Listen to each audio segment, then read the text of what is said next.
মানবতা সেবায় সর্বদা প্রস্তুত স্লোগানকে ধারণ করে এক ঝাঁক তরুণের সাহসী উদ্যোগে প্রতিষ্ঠা করা হয় রক্তকণা ফাউন্ডেশন। করোনা ভাইরাসের লকডাউনে যখন সবকিছু স্থবির, ঠিক সেই সংকটময় মুহূর্তে মানবতার ডাকে সাড়া দিয়ে 2021 সালের 29 মে যাত্রা শুরু করে এই স্বেচ্ছাসেবী সংগঠনটি।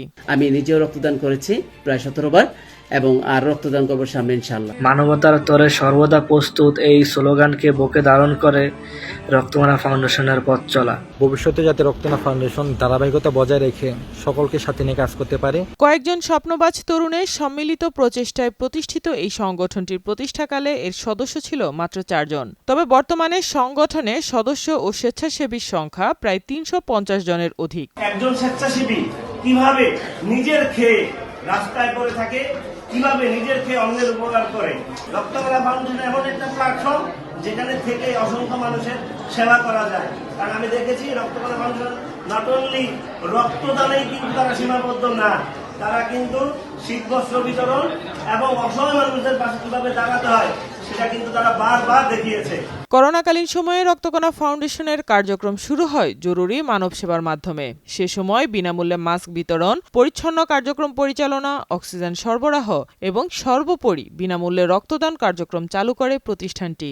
যখন করোনাকালীন সকল মানুষ গৃহবন্দী হয়ে পড়ে, তখন আমরা তাদের পাশে অক্সিজেন, খাদ্য সরবরাহ ও রক্ত নিয়ে উপস্থিত হই। করোনা পরিস্থিতি কিছুটা স্বাভাবিক হওয়ার পরও থেমে থাকেনি রক্তকণা ফাউন্ডেশন, বরং সংগঠনটি তার কার্যক্রম আরও বিস্তৃত করে সামাজিক উন্নয়নমূলক নানা উদ্যোগ গ্রহণ করে।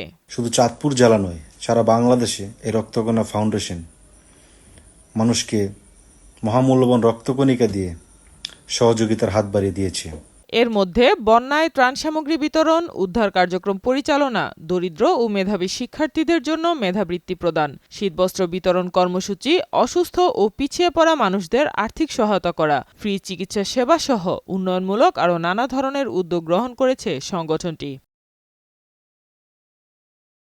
এছাড়াও ডোনেট ফর জামাল নামক মানবিক সহায়তা কর্মসূচি সম্পন্ন করেছে ফাউন্ডেশনটি, যেখানে কর্মস্থলে দুর্ঘটনায় স্পাইনাল কর্ডে গুরুতর আঘাতপ্রাপ্ত জামালের জন্য আর্থিক সহযোগিতার জন্য করা হয় ফান্ড। সেখানে প্রায় 6 লাখ টাকার অধিক ডোনেশন সংগৃহীত হয়। চিকিৎসা খরচ, চিকিৎসা পরবর্তী আর্থিক সহযোগিতা, হুইলচেয়ার প্রদান, বসতবাড়ি নির্মাণ সহ সামগ্রিক বিষয়ে তাকে সহযোগিতা করা হয়। আরো হাজার হাজার শত শত মানুষের পাশে দাঁড়াবে এবং তাদের জীবন বাঁচাতে এবং আর্থিক সহযোগিতায়ও তাদেরকে সহযোগিতা করবে। মানবতা সেবা অবিচল থেকে তরুণদের শক্তিকে কাজে লাগিয়ে রক্তদান ভিত্তিক এবং মানবিক সেবা ভিত্তিক বাংলাদেশ গড়ার প্রত্যয়ে কাজ করে যাচ্ছে রক্তকণা ফাউন্ডেশন।